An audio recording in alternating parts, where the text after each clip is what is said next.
Hello and welcome to episode 7 of Writer On with Tom Fallwell. This episode I have as our guest author R.J. Batla. I also have another review from Reader's Review Room and a couple of readings from some fantastic books. Illusional Reality by Karina Cantus and The Rights of Herdron by Newland Moon. This episode also marks a bit of a change for this podcast. I will be changing from a weekly release to a bi-weekly release. Trying to put together these podcasts each week is a full-time endeavor, and I need time for my own writing. So the next episode after today will be on Saturday, June 10th. Now, let's get started with a word from Kay Cantus, Author Assist. Hello, I'm Kay Cantus from Author Assist. I'm a freelance writer and author of 8 books and over 35 publications. I have been in this business for over 25 years and I'm proud to call myself an indie author. However, being independent comes with a lot of responsibilities that take time, skill and experience, all of which I have, and for this reason I now offer my time and experience to other indie authors. My services include, but are not limited to, virtual assistance, social media consultancy, marketing and promotional management, blog tours, event and party hosting, setting up and the promotion of Head Talker and Thunderclap campaigns, branding, logo design, narration, book trailers, newsletter and sign-ups, bookmark design, teaser and banner design packages. All permanent positions and services come with regular updates via video meetings or phone calls. Even when our arrangement has ended, I'm always around to give advice and answer any questions that the author has. If any of these services interest you and you'd like to discuss them further, then please get in touch with me via Facebook at Kgantus Author Assist or email kgantusauthораssist@gmail.com. Samples and testimonials are available on request. I look forward to chatting with you. The following book reading is from Rights of Herdron by Newland Moon.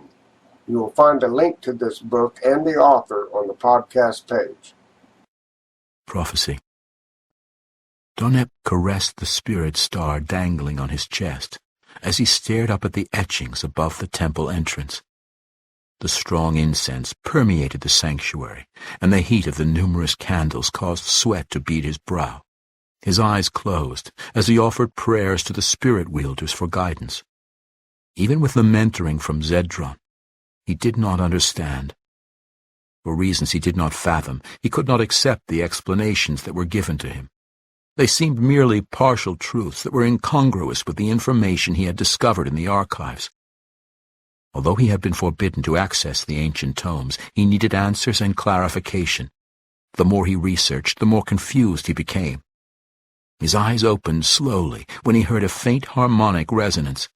He peered up at the etching again.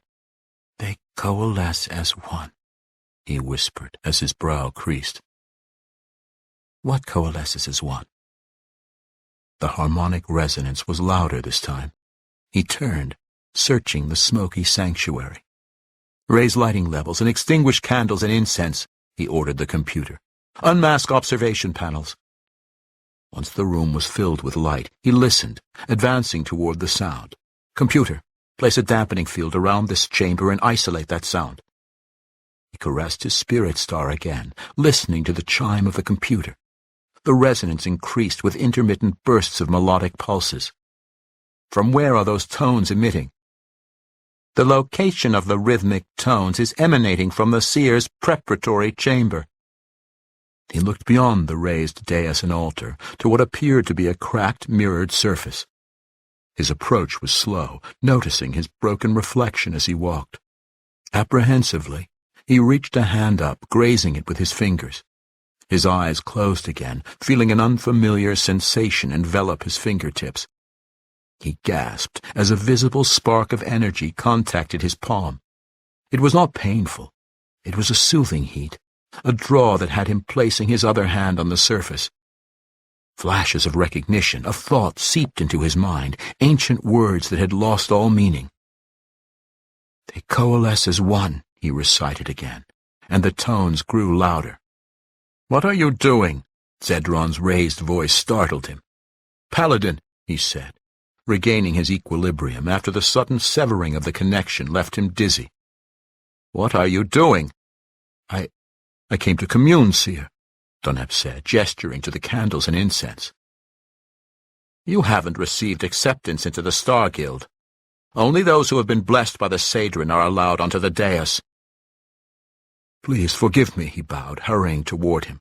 "I didn't mean to offend you or the spirit wielders. I thought—" "What is it that you thought? I can see you're troubled." "I don't know, Seer. It's the prophecy." "We've discussed the prophecy." "We have, and I'm thankful for your guidance and explanations. Without your tutelage, I wouldn't have the understanding that I do, but what? If you can't understand the simplest of teachings, perhaps you aren't ready for an evaluation with the Star Guild. Mikon began his studies 3 cyclids after you, and yet his petition was accepted." "I understand all aspects of my lesson, Seer, but it doesn't appear complete. Are we left to piece together the missing segments and discover what the prophecy truly means?" Zedron sighed. "We are to trust that the spirit wielders will provide the clarification when we're ready to receive it. Sadrin Umisk has a greater understanding than anyone in this system. Once you've earned acceptance, he'll commune with you and provide the clarification you seek. Kalor is integral to fulfilling the prophecy of the wielders, and we're blessed to bear witness to the manifestation of their power." Donep nodded, although he did not agree. He glanced over his shoulder to the dais, and then offered a bow to Zedron. The melodic tones had ceased once the seer entered the sanctuary and remained quiet. He was more curious now than he was before he entered. "You're wise, Seer Zedron. Thank you for your counsel. I'll return to my quarters and commune." He bowed again, rushing to the exit. "Donep, don't allow your curiosity to cloud your mind. You've been taught the truths of the spirit wielders. It's for you to accept those truths, or suffer from the disobedience of their rejection." "Seer?" "In most cases, the pursuit of knowledge is paramount. However, in dealings of faith, trust in those who've come before you. Greater men have forfeited their lives pursuing that which is forbidden. Your analytical mind is in conflict with your faith." "I believe wholly in the teachings of the spirit wielders." "Your belief isn't in question. The literal interpretation you apply to their teachings is." "How are we to grow and lead the people if we don't question?" Donep pointed to the passage above the door. "According to the texts, the prophecy has 3 parts. If that's so, where's the rest to be found? This is only part of a greater truth, a greater promise. When twin moons embrace their sun, they coalesce as one and renew the light," Donep recited. "Our temple has but a portion of the prophecy etched above the archway. Why? And what does it truly mean?" Zedron took a deep breath, attempting to appear apathetic. "You're a seeker, Donep. Do you not understand the meaning behind this title? If you aspire to rise within the Brotherhood, you must seek those answers, those truths, within the constructs that you've been allotted, not beyond them." He locked eyes with him. "Commune, Donep. When the spirit wielders are satisfied with your service and obedience, you'll be enlightened, just as all are who serve them faithfully." "His heart will not be easily corrupted," Zal said. "Nor will his mind. Donep will discover the answers he seeks. As the priests of Triaxion, he is a true servant of the spirit wielders," Esbel added. "The whispers of the Auroch will not affect him." Crane took a deep breath, increasing her hold on the Flazerin. "Without the influence of our connection, he will not learn the truth of the orbs of Trenegia. He must protect the Kalorn orb and free it from its encasement." The lane stars in Esbel's temples pulsed. "In time," she said, "there are other truths of importance that must be revealed." Are you a new indie artist looking for a way to market yourself? Maybe it's time to go indie now. Go Indie Now is an online platform that highlights, fosters, and supports indie artists of all art forms. Our shows on YouTube do everything they can to bring an audience to what you're doing. So head on over to goindynow.com. Find our channel on YouTube by searching Go Indie Now, all one word. And remember, it's always time to go indie now. We'll see you there. Today we have another author with us that we're going to be speaking with. His name is R.J. Batla. I hope I pronounced that right. And we're going to be talking with him about the novella that he currently has available, Against the Beast, and the novel that he's got coming out very soon. So please welcome Ryan Batla. Ryan, say hello. Hello. How is everybody doing out there in podcast world? So let's start off with a little more about you. I always ask this just about of everybody. What got you into becoming an author, and what got you started and gave you the inclination? Well, I've always been a reader, especially of fantasy and sci-fi. From when I remember, I was a little kid, just loving all kinds of different books, and that really got me interested in the whole book process. And then as time grew on, I'd always make stories in my head or critiquing books as I would go through. Oh, well, I wouldn't have done it that way. It'd have been more interesting if they did it this way. And then finally, when I figured out, I think I could write a book. I think that may be something I want to do. I started, then it took me probably 3 or 4 years of just off and on, just really tinkering with it. And then I decided, okay, if I'm going to do this, I'm going to do it right. So I sat down and that was probably 2-3 years ago now. Started learning how to write and really get my story down. And it's always been a burning desire into me since then to really write a book and get it out there and see what other people thought of my work. All right. What were there any particular authors that inspired you? I would say that there's 2 main ones. Terry Brooks is with the Sword of Shannara and that whole, I guess, world that spawned off of that. That really was the first big fantasy series that got my attention, and I just had to tear through all those books. So that's the kind of the fantasy side of it, I guess, or the more epic fantasy, that is. But then a few years ago, I discovered the Dresden Files by Jim Butcher, and he really, I really like the main character, Harry. He's a smart aleck wizard, and I crack up at those books, and those I tear through those as soon as any new one comes out. I read it as quick as I can. So those would be my 2 author influences. All right. Is there any particular brand of fantasy that you like? I mean, there's so many subgenres. What would you classify your interests as? Oh man, yeah. I don't think there's any that I particularly dislike, but the ones I would favor more often would be more the epic fantasy, sword and sorcery, the urban fantasy, and then I think a little bit of steampunk. I haven't read a whole lot in that genre, but that's also a kind of a catch-all too. So it could be heavy magic or heavy technology, but either one, those are the 3 I'd put forth right now. You feeling an urge to mix a little technology in with your magic? Yes. In my series, it actually does. I didn't steampunk. Why I'm more hesitant on saying steampunk is because I just recently discovered what that genre actually meant, and that it's kind of, you can mix magic and technology. And in my Fire Eyes Awaken book that's upcoming, I actually do that, and I didn't even realize that was something that other people did. That was actually classified as a genre. So the Against the Beast book is more traditional epic fantasy with a little bit of steampunk in there, but you'll see a lot more of the technology piece.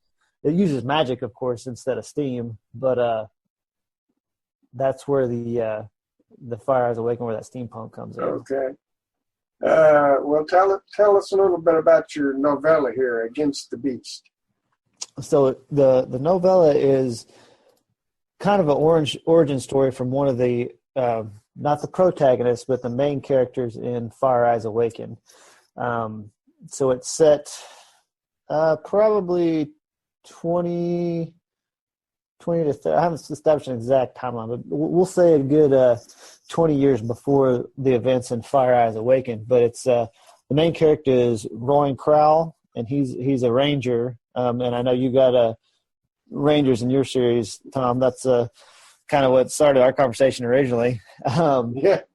But he's on his first assignment, and he's on the west side. So in Terra Unum, there's two sides of the world: the west and the east. The west side is where all the monsters and all the quote unquote bad guys are, and all the quote unquote good guys are on the east side. So they're on an outreach mission on the west side, and it's his first assignment. And he's got a horrible commanding officer, and he is tasked with figuring out what's going on, why people are dying around that area, and then it comes to find out it's one of the most feared creatures on the west side that he has to deal with pretty much by himself. Do you have a military background? I do not. I actually, I've always liked kind of war stories, and I actually wanted to be an Air Force pilot when I was little, but then I had figured out I had to go in the military, and I couldn't decide if I wanted to do that or not. But I opted to go to college instead. So I have a great respect for all those in the military, and I thank the Lord that they're there to protect us and and all that. So, a lot of people I've encountered when I say ranger, they think immediately of a modern day military ranger. Mm-hmm. So I have to explain what my ranger is. Maybe you can kind of tell us what's your idea of a ranger. What is the ranger in your book here like? It's kind of a good mix. I seem to when I write, I seem to mix genres and different influences and different types of I guess characteristics. So it's like it's got the special rangers or the special forces of Terra Unum. So it's like the Army Rangers or Navy SEALs or the Green Beret in that aspect. But they also they've got extra powers. I call them quantum powers that none of the other Marvels. The Marvels are the magic users in Terra Unum. That's the name I gave them, and they don't have. Usually, they only have elemental powers: fire, water, earth, and air, and healing, as well as just straight up just regular energy. But the Rangers have additional one, like they can be have extra strength in varying levels. Or like in Rowan's case, he can actually teleport. It's almost like a blend of science fiction and fantasy, really. I would classify that as almost sci-fi. Yeah, I really would. I think that's right. So how do you now? After this, you need to tell me how to classify that in Amazon. Well, I'll point you to a wonderful group of sci-fi people. So. Oh, that even better. Yeah. And this, you're fixing to come out with the full novel, Fire Eyes Awakened. Yes, sir. And does that just kind of pick up where this novella leaves off, or is it a little later? It's a little later. It's about 20 years later. So I had the outline for the whole Fire Eyes Awakened novel and the series, the outline and the ideas. Right now it's going to be a 4-book series if I can make everything fit how I want it to. But I didn't really know what I was doing.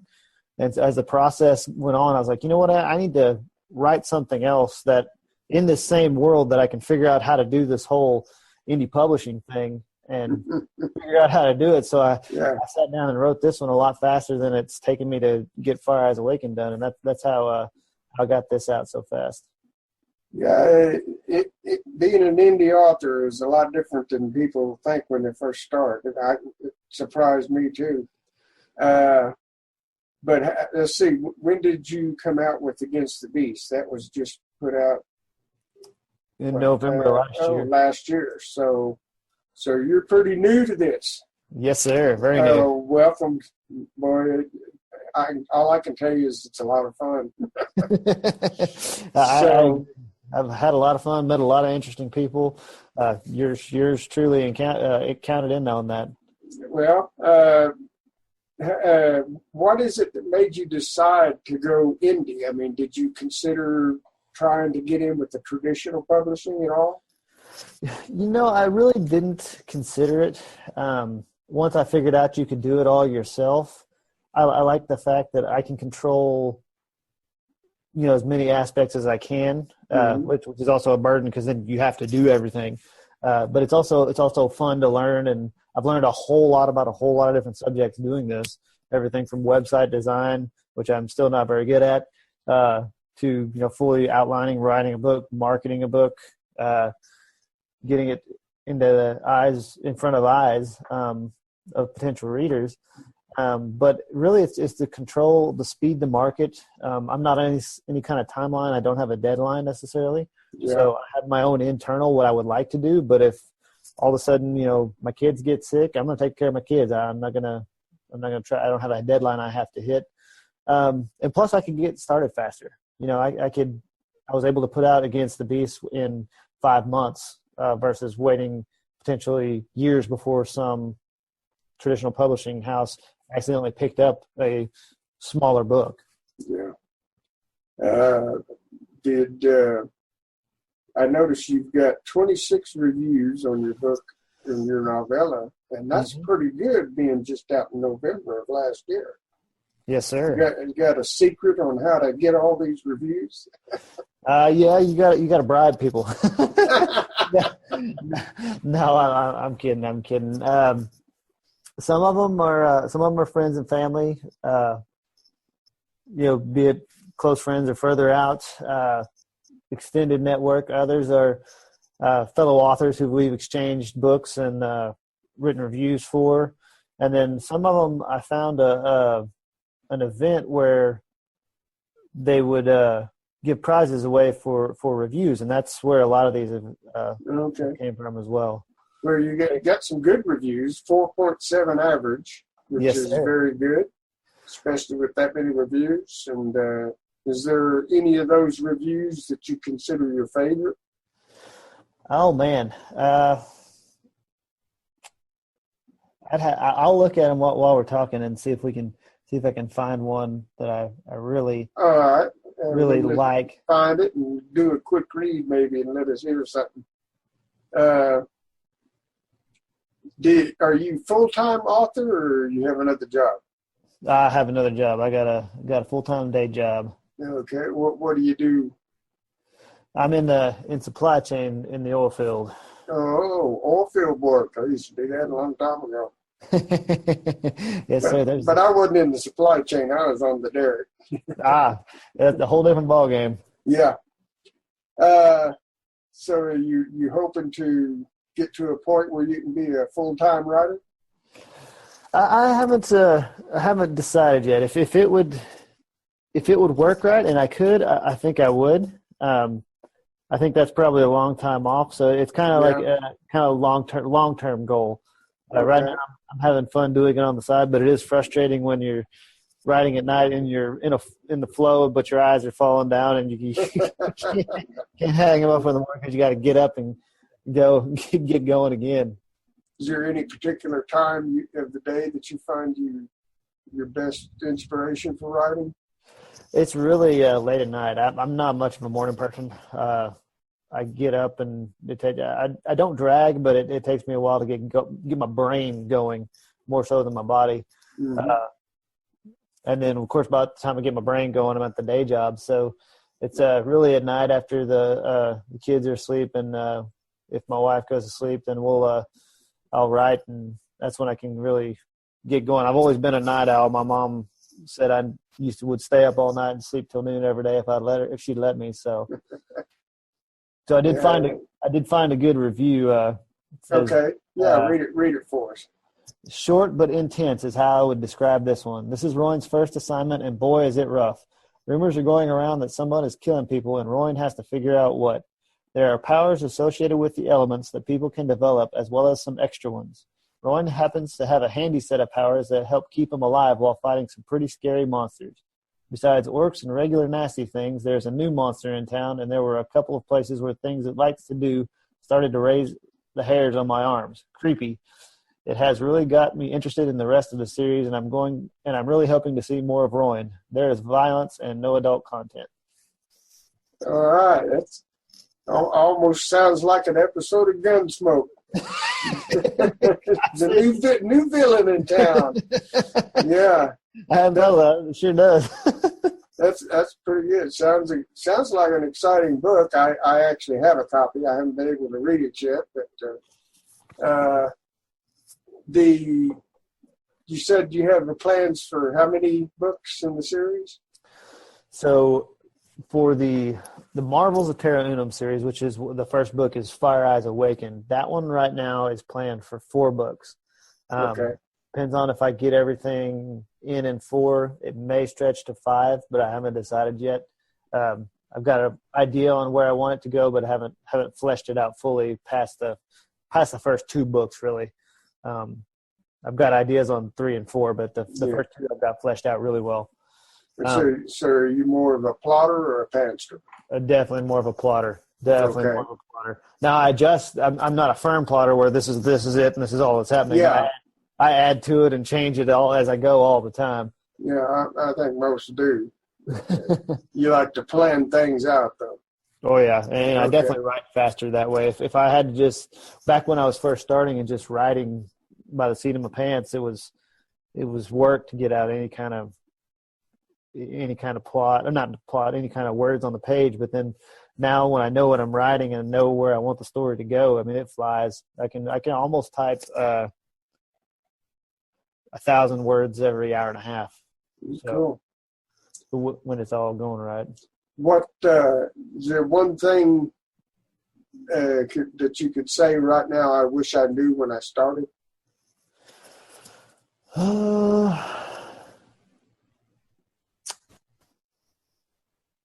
I wish I knew more what I wanted as far as cover design. It took me a while to find the right sequence on how to find the right cover designer and the right artist and to get genre specific. So I spent a little more money than I felt like I should have at the start until I found the right cover artist for Fire Eyes Awakened to really make the series appealing to sci-fi and fantasy readers. Mm-hmm. So that's the thing I wish I really would have knew. Everything else I've kind of learned as I went. It hasn't been a big deal.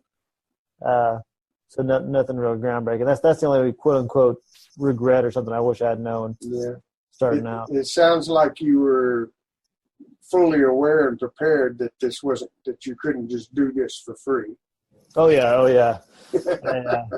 I was hoping, but I was hopeful, but I had a good couple of blog posts and looking at that. They said if you're going to do it right, you can do it for free, but if you're going to do it right and have a quality product, you're going to have to spend at least a little bit of money. Yeah, that's I think a lot of us that when we start out, we're just thinking, oh look, they don't charge nothing for publishing this; it's free. Mm-hmm. But then we quickly found out that if you really want to put out a good book, it's not free. That's exactly right. Exactly right. And those editors, I found me a good one. Man, it's amazing what they can do. I mean, I feel like I do pretty good, but then when my editor goes through and corrects it, I'm like, wow, yeah, that makes total sense. Mm-hmm. Yeah, that's they're more than just spell checkers, I'll tell you. Yeah. So what experiences have you had as far as the social media and dealing with other indie authors? I've actually got quite a few on my message list. Message with several pretty consistently. Yourself, Josh Chad, or Joshua C. Chad is author name, a couple others. And then I'm involved in several different author groups, some sci-fi fantasy, some not, some just general fiction or nonfiction, some just general authors. And I'll post when I have an opinion on something, or if I know if somebody asks a specific question that I do know an answer to, or try to guide them to the right person to go look at their website. Because usually, I mean, like you said, I'm still pretty new at this, but I have read a lot and I listen to a lot of podcasts and see some blog posts that I can recall. Oh yeah, I saw this on Joanna Penn's website. So I'll say, hey, author B, I saw this about this on Joanna Penn's website. Go check this out, and I'll find it and send that. Is there any particular way of promoting that you found more effective than others? Not really at this point. I'm running a few Amazon ads, and I haven't got into the Facebook ads yet, but I'll post every now and then on social media, Twitter and Facebook. But I don't know that I have enough followers or enough. I guess followers is the right word. Enough presence to really move stuff forward, especially when I only have one book to sell. Too. If I had a couple more, I think I could maybe put a more conscious effort to it. And once definitely, the more books you have, the more visible you become. Absolutely. So I'm hoping when Fire Eyes Awaken comes out, I can put a little more push to it. Well, I'm going to just ask you one more thing, and I do this with every author that I interview. If you had a new author coming up to you who hadn't done anything yet before, and asking you, what should I be on the watch out for? What advice would you give someone who's wanting to become an author? Oh, man.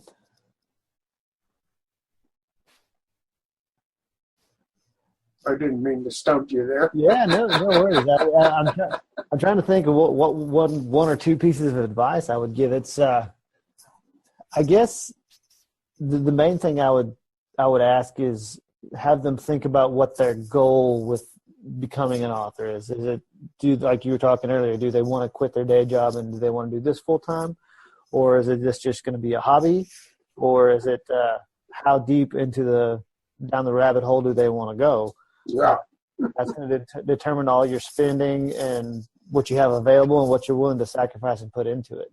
So I guess that's what a piece of advice is: really figure out what you want to do with your author journey / business, and then I could give you more advice from that point. Yeah, that's good advice. It's definitely not a road that you want to half-heartedly go into. No, sir. Well, I guess that's about it. And any final thing you want to tell us about? Any events or anything coming up? No, I just wanted to thank you for having me on and for kind of being a little bit of a mentor for me going on my own author journey. And I'll keep everybody posted on the events.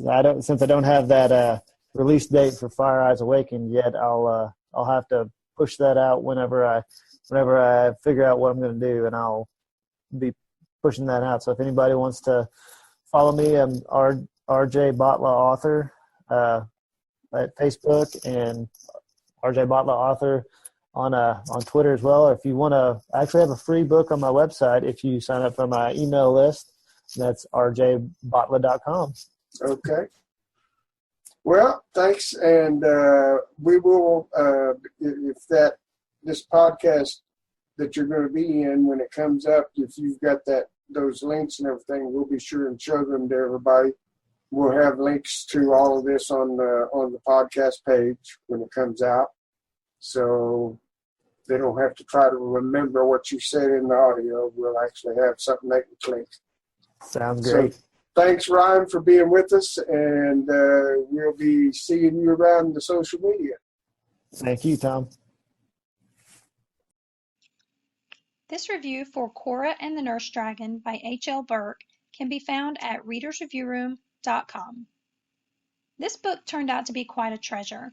The storyline and characters took me back to a simpler time in my childhood when things could be bought at a local 5 and dime store with only pocket change. A time when friends were people you saw face to face, rode bikes with, and played board games with, rather than texting during dinner or challenging one another in video games over the internet. Even more than that, the story theme was identifiable and adorable. I'm not particularly fond of dragons or fantastical creatures, but this author wove a tale about these beings that even I didn't want to stop reading. I simply had to know what would become of them in the end. The author definitely shows off her writing skills when describing the scenes and props to bring every scene to life in a believable and almost tangible way. Each character was well developed and relatable, each carrying their own real burden in life. But I have to say, the author truly threw me for a loop toward the end when the action starts rolling for a few chapters. I was not expecting that plot twist, honestly. And the ending was beautiful and fitting. I couldn't have asked for a better form of closure in this story. The only thing I feel I must mention is the targeted age group that is recommended for this title, ages 8 to 18. Personally, I would read this story to my 10-year-old daughter, who's now 11, if it weren't for a couple of almost graphic scenes toward the end. As an adult reader, or maybe even a teen, I could see it being permissible, speaking simply as a parent, though the characters are preteens in this book. Mind you, there isn't anything gory and there is no foul language at all, which I appreciated in a title like this. But it does get a little bit violent toward the end, so parental discretion is advised. Other than that, I think this book is a gem and I'll be sharing it with my daughter when she gets a little bit older. I look forward to more from this author. This review for Cora and the Nurse Dragon by H.L. Burke. Here's another great book reading from Illusional Reality by Karina Cantus. A link to the book and author can be found on the podcast page. Illusional Reality by Karina Cantus. Both Khazar and Thea curled upon the sofa chatting and giggling and enjoying each other's company. It was late in the afternoon when the conversation took on a serious note. "I do not feel it prudent to disregard Coven's hand of friendship," Khazar declared. "Ought I to progress when he summons, then?" "With the death of Darthorn, we exist in the belief that the threat has elapsed, that we retain peace." "Why do you imagine this?" Thea asked. "Covan has not displayed a regard to desire or control to Cinia. Why fear him? Where are the signs of want? He is not similar to Darthorn. He has not raised his hand against us. I believe it is prudent to accept his attempt of peace. I request pardon if I remark out of turn." "Nonsense, Khazar. 'Tis good you voice your thoughts, though you are very mistaken. Have you not forgotten 'tis remarked the hand of Covan slew our rulers? I have encountered him, and I have cited for myself the evil heart. I am convinced you have further to fear than ever, and it frightens me to realize your thoughts. Certainly we have peace at the moment, yet for what duration? Believe me, Khazar, the battle is just commencing." "If that is so, then 'tis prudent to grasp the hand that Covan extends." Thea did not want to continue the discussion, and so conceded. Possibly I am rash in my judgment, and I will allow more reflection." "Many have not cited Covan. I am one. I gather information about him in passing. I desire to become familiar, Thea. How does he cite?" Khazar asked bashfully. "With what you have perceived. How do you vision him?" Thea teased. Khazar thought hard for a moment. "I vision a handsome Senx, black hair similar to his father, young, almost representative of coming of age, gentle and obedient to his peers." Thea laughed.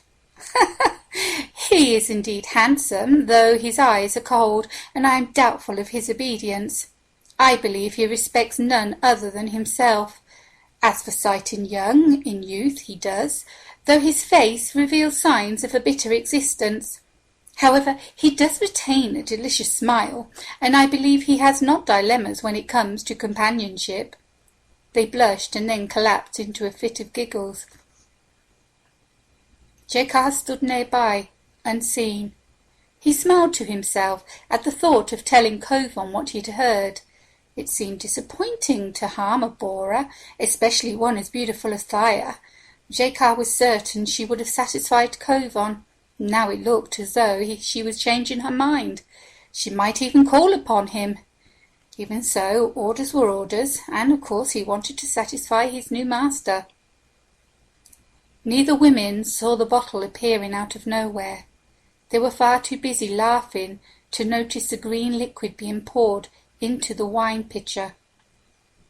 Khazar was more to Jekar's taste, young and innocent. Perhaps Kovan would reward her to him after he gained control of Ticinia. It would be a shame to vision the beauty in chains. Jekar was certain that Kovan would not decline a small request from a loyal servant. Before long, Thaya stood up and walked over to the pitcher. Jacob watched in anticipation as she poured herself a chalice of wine. Words were exchanged, and then, to his horror, Khazar took it from her and drank the poison with relish. Within seconds, the cup fell from Khazar's hand. She grabbed at her throat, her eyes widening in horror. The last thing Jacob saw before he fled was Thaya catching Khazar's dead body. Her screams rang through the recess and beyond. The frightened servants rushed into the attendance room to see Thaya cradling Khazar. "Summon for Vulcan!" she cried. Only there was no need. Thaya had alerted most of the city, and Vulcan was soon by her side. "Khazar is beyond my aid," he announced. "What? Can you not deliver her back to me?" Thaya cried. "What requirement is your gift?" "Her breath was forfeited before my arrival. I cannot recover a soul," Vulcan answered. Thaya bowed her head in shame at her words. Omad and Alcazar arrived. Shocked by the sight in front of them, Alcazar ran to Thaya's side and held her while she wept. "What has occurred?" Omad asked. "We were enjoying each other's company when she collapsed to the floor," Thaya sobbed. "For what reason did this occur?" Omad questioned. "Khazar was healthy, was she not?" He looked to Vulcan for confirmation. "'Tis not a natural death," he said. "The wine!" Thaya jumped up to her feet. "She consumed the wine before she collapsed." Vulcan looked for the cup, which he found a short distance away from Khazar's body. He sniffed it. His expression was solemn. "'Tis how I feared. Scrickler." "Scrickler? What is that?"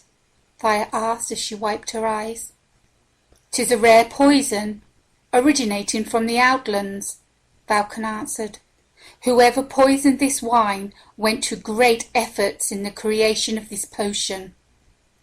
"But it is I that ought to have consumed the wine," Thaya explained. "I poured it, only Khazar seized it from me. It is I that ought to be lying there present." "Nay, it is not," Omad announced sternly. "Khazar sacrificed her existence for the sake of yours. Alcazar, protect our lady well, for I fear there is a traitor in our midst.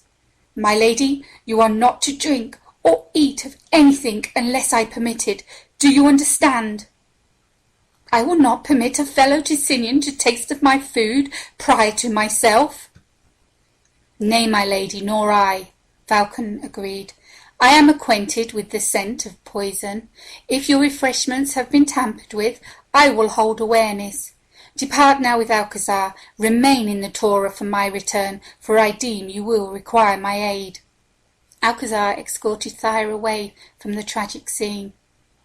In the past, Alcazar had taught Thaya how to meditate, and by the time Vulcan returned to the Torah, he was surprised to find Thaya well and coherent.